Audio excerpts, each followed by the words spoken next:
Au fait, les chrétiens ne comprennent pas une chose, c'est que le diable, c'est la chicotte de Dieu. On dit montagne. Qui es-tu devant Zorobabel? C'est ça? Tu seras aplani. Quand on parle de la montagne, on parle de quoi? Obstacle, opposition, esprit, tout ce qui est blocage, c'est ça non? Tout ce qui est mauvais, c'est ça?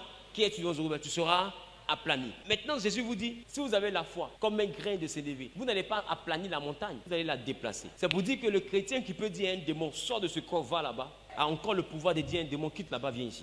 Votre problème, vous avez toujours appliqué votre autorité sur les démons dans un sens. Sors d'ici, va là-bas. Vous n'avez jamais appliqué cette puissance-là dans la dimension, quitte là-bas, viens ici. Vous avez le pouvoir. Or, vous priez un Dieu qui passe son temps à faire ça. Quand Dieu a voulu tuer Akab, qui l'a envoyé? C'est un esprit de mensonge, c'est un démon. Quand il a voulu secouer Job, qui l'a envoyé? C'est Satan. Vous avez un Dieu qui dit, vous avez le pouvoir de chasser un démon. Et lui aussi, il envoie les démons venir vous mélanger. Et puis, Esaïe dit que c'est lui Dieu qui crée l'adversité, et c'est lui qui crée la prospérité, c'est lui qui crée les ennemis et tout. Lui seul, il fait toutes ces choses. Et lui, il revendique la paternité de ça. C'est-à-dire que depuis on te poursuit, là, c'est lui qui a créé la poursuite. J'ai envie de te dire, il y a des choses que les anges ne peuvent pas bien faire. Quand Dieu voit que ça sort de la compétence angélique, c'est autre chose, il envoie. C'est pourquoi je suis en train de dire, si les gens lancent des esprits de maladie aux familles, ils n'ont pas compris que toi-même là, tu peux lancer pandémie. Tu peux lancer pandémie sur une seule famille. Dites-moi, qu'est-ce qu'on appelait les plaies d'Égypte? C'était des fléaux, des pandémies.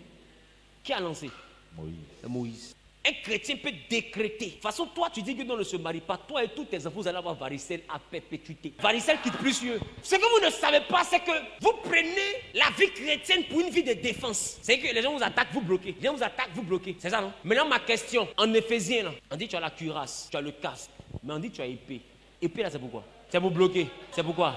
C'est pour attaquer. Or, ce que beaucoup ne comprennent pas, c'est que la meilleure défense, c'est l'attaque. Voici des gens qui se lèvent, qui ne font que vous attaquer. Et vous ne faites que vous défendre.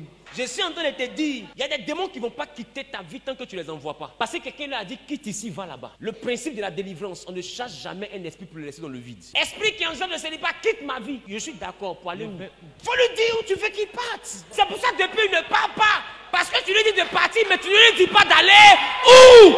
Si les gens lui ont dit, quitte là-bas, viens ici. Toi, tu dois lui dire, quitte ici, va là-bas. Ton problème, c'est que tu ne dis pas où il doit partir.